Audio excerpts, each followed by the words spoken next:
para criar como oportunidade para as empresas, né? Eu também gosto sempre de trazer cases, né? Então, sempre depois de cada caminho, cada estratégia, eu vou trazer 2 cases para exemplificar e mostrar na prática como algumas empresas já estão explorando.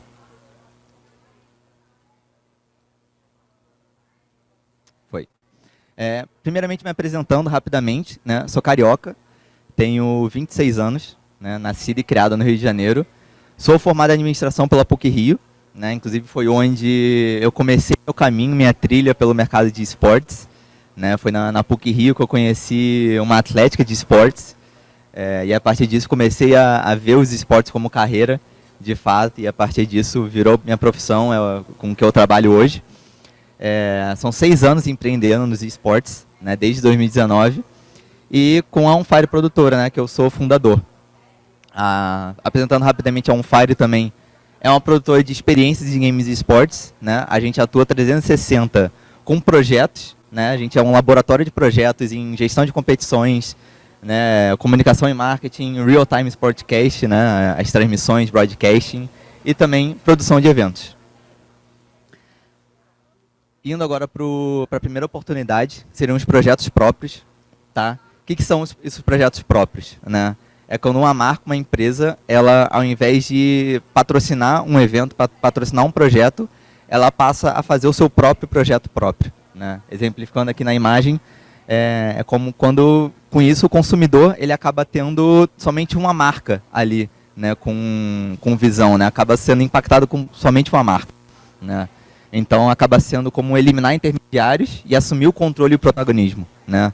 Não é mais só uma marca patrocinando um evento, patrocinando um projeto, né, uma ação, né, que ela está ali no meio de várias outras marcas, né, dividindo ali o protagonismo, né? Então, com isso, ela monopoliza a atenção do cliente e também ela tem a exclusividade da oferta, né? E nesse projeto, tudo que o cliente é impactado é sobre a marca, são produtos da marca, né? Fazendo um paralelo, né, com o mercado tradicional, acaba sendo uma estratégia de integração vertical e private label, né? Integração vertical é você voltar dentro da cadeia de produção, né? Você ser seu próprio fornecedor, né? Você ser o fornecedor de matéria-prima, né? De distribuição, né? E private label, que é basicamente você pegar um produto ali, que às vezes não necessariamente é você que produz, mas você colocar a sua marca, né? Então, fazendo um projeto próprio, né, você tem um canal de distribuição e o marketing direto, né, com esse consumidor, né? Então, você é a única marca que está impactando esse cliente, né, esse consumidor. Além disso, você tem também o controle da experiência e lealdade do cliente, né? Você consegue ali constantemente controlar como o seu cliente, né, o seu consumidor está sendo impactado, né, durante todo o projeto e fazer alterações, né, se adaptar. Então, você tem um controle de toda a entrega do projeto, né? Tem 100% share of mind, né? Quando o cliente pensa naquele projeto, ele só pensa na sua marca, não pensa em várias outras, né? Então, na hierarquia emocional, só tem sua empresa ali. Você tem acesso total aos dados da comunidade, né? Diferente de quando você patrocina, que esses dados ficam na propriedade da marca, né? Da empresa que está produzindo o evento.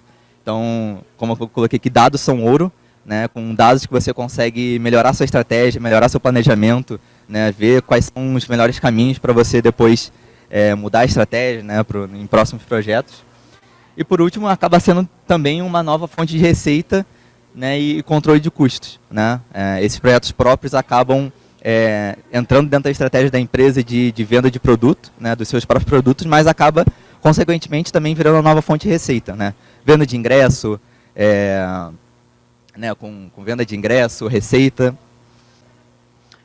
A segunda estratégia seria Sportainment, né, que é uma conexão entre esporte e entretenimento.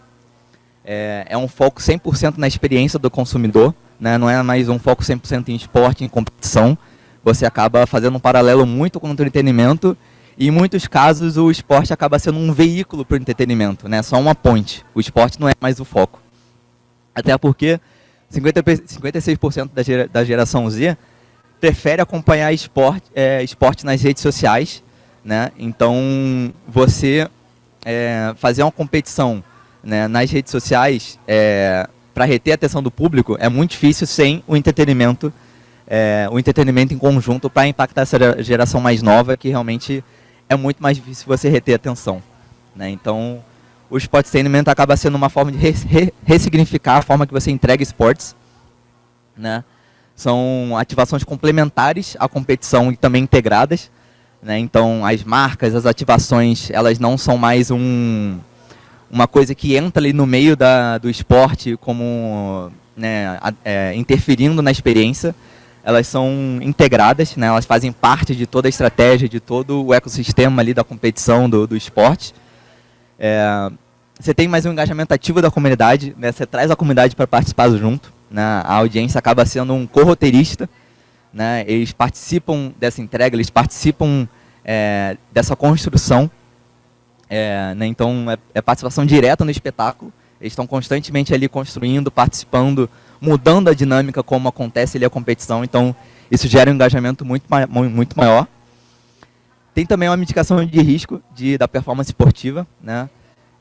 Tem casos de torneios, né, projetos que focam muito na competição, só que ali as fases finais acabam que, enfim, uma final, os times não jogam bem e com isso o público ali vai ficando sonolento, vai perdendo atenção, esse público sai da transmissão, né, para de acompanhar. Então, você focando junto com o entretenimento, você não tem esse risco, né, de ter problema na competição, do público perder a atratividade, né? Então, se o jogo está ruim, não importa porque tem o entretenimento junto para auxiliar em toda essa estratégia, né?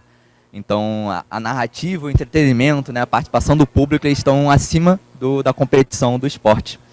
E por último seria a possibilidade de adaptabilidade rápida, né? É quase como se fosse um beta contínuo, né? Você faz um lançamento, o jogo ali, o projeto fica em beta, né? No Sportainment acaba sendo um beta contínuo, porque você tem que sempre estar sentindo a comunidade, né? Vendo o que você pode mudar, alterar, contribuir, né? Então, o antitédio acaba sendo o lema, né? Se você passa a sentir que aquela estratégia, aquele formato está gerando um tédio na comunidade, você está perdendo a atenção, retenção, você tem que mudar, né? Tem que alterar.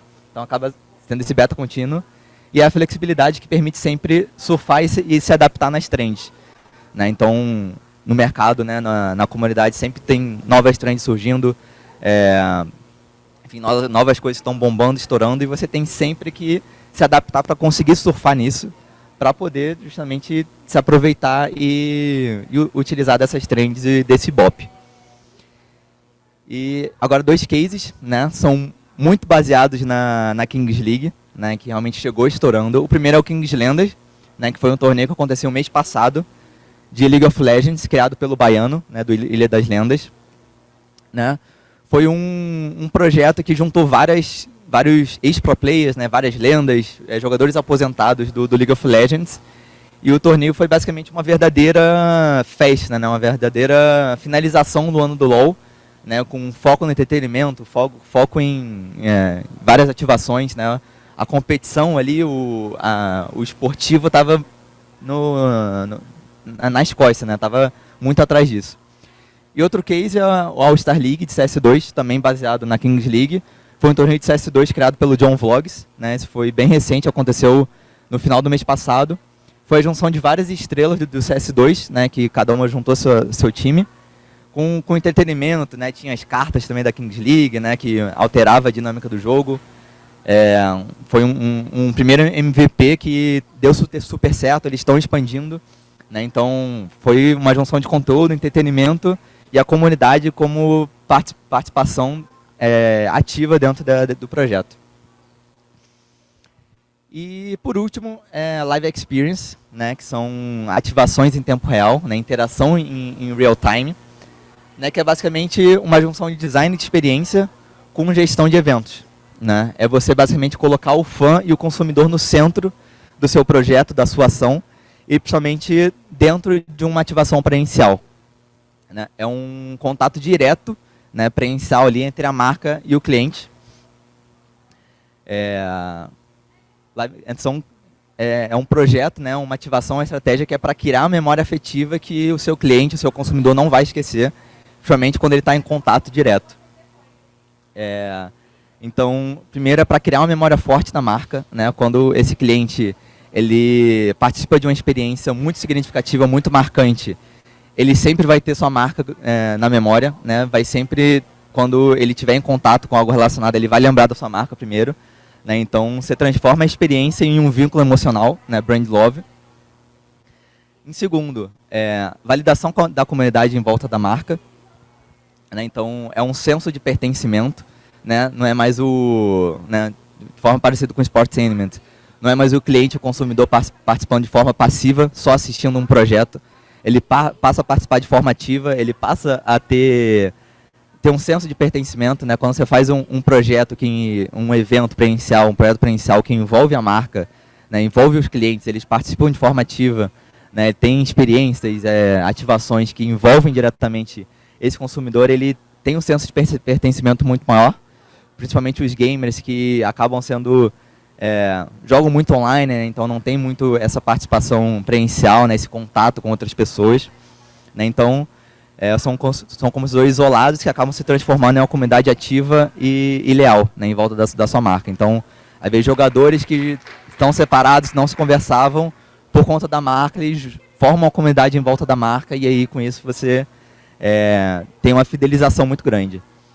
Exclusividade, né? Você tem uma expansão das fontes de receita, né, com esse evento, com o Live Experience. Os consumidores, eles ali no seu evento, na sua ativação presencial, eles estão em contato basicamente só com sua marca, né? Então as marcas estão utilizando isso como forma de valorizar também seus consumidores, uma valorização de sócio-torcedor. Então acaba tendo um aumento do engajamento orgânico com isso também, né? Os sócios-torcedores ali que participavam muito nas suas comunidades próprias, né, separadas da marca, né, às vezes ativando ali somente nos jogos, passam a, enfim, formar uma comunidade mais participativa em tudo que envolve a marca. Eles têm um engajamento orgânico que você não precisa mais ter tanto trabalho. E com isso acaba também sendo um laboratório de inovação, né? Você, com esses eventos presenciais, você consegue fazer testes, trazer coisas em primeira mão para aquele nicho específico ali, né?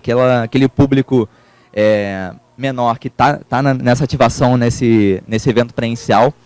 Então você consegue levar coisas exclusivas, né? Levar coisas em primeira mão, realmente fazer testes para depois realmente expandir para o público em geral. E trazendo 2 cases, né, bem grandes dentro do cenário. Primeiro são as ações de comunidade que a W7M passou a fazer esse ano, principalmente no office deles, né, que geralmente por ser presencial, esse ano eles abriram o office, então começaram a ter essa oportunidade. Eles passaram a utilizar o office como parte essencial, né, parte estratégica, nessa estratégia deles de se conectar com o seu torcedor, principalmente sócio-torcedor, né. Então, eles passaram a fazer watch parties, né, por mais que, né, diferente do futebol, você não tem ali os jogadores, né, não tem a competição ocorrendo dentro do seu estádio, eles trouxeram as watch parties, que no geral são muito online, para dentro do ambiente presencial, né, para simular esse ambiente de estádio, né, e integrar o público. Torneios de comunidade, né, trazendo o pessoal para jogar, para justamente criar essa comunidade que vai se engajar ali em volta deles mesmos. E por último, os Game Days, né, que além das watch parties, eles passaram em torneios que eram online, eles passaram a colocar os jogadores jogando lá do office com possibilidade de contato com o público, né? Então, isso é o mais próximo que eles conseguiram para se basear ali, por exemplo, num estádio, né, dos jogadores ali vendo basicamente o time deles jogando presencialmente, né, podendo torcer em conjunto com outros torcedores e tendo toda esse ambiente em volta da marca, em volta da torcida, né? Isso acaba engajando e realmente aumentando muito mais a participação ativa desses torcedores. E por último, o último case, esse é mais antigo, esse não é tão recente quanto os outros, mas é a Fúria House, que é um case gigante da Fúria, que foi durante o Major, mas eles têm feito também pós-Kings League, né? Tem feito em São Paulo, que foi um centro de experiências, né, basicamente um hub de experiências em volta da marca Fúria, em volta de todo o ecossistema Fúria. Então, né, focando na sociabilidade e comunhão, né, eles trouxeram projetos sociais, trouxeram várias partes da comunidade para se integrar em volta da Fúria. né? Foi esse case aqui foi pós-Major de CS2, né? Mas eles não focaram somente no CS2, eles integraram todas as modalidades deles, não só de esportes, mas também de esporte tradicional, né? De música, que a Fúria acaba sendo um ecossistema além de esportes, né? Então, eles trouxeram essas experiências memoráveis, né? O público ali, além de poder assistir, eles também podiam participar de ativações com os patrocinadores da marca, com artistas da marca, participar de shows, né? E além de se integrar com outras pessoas que têm o mesmo gosto, que participam, enfim, têm o mesmo amor, né? A mesma paixão em comum.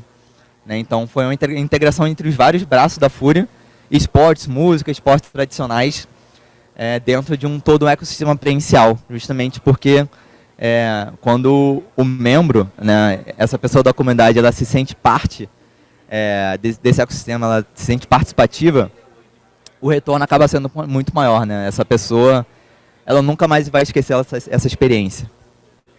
Então, esses foram os 3 cases, as 3 estratégias que eu trouxe aqui como oportunidade para serem exploradas dentro do mercado de esportes, principalmente pelas empresas.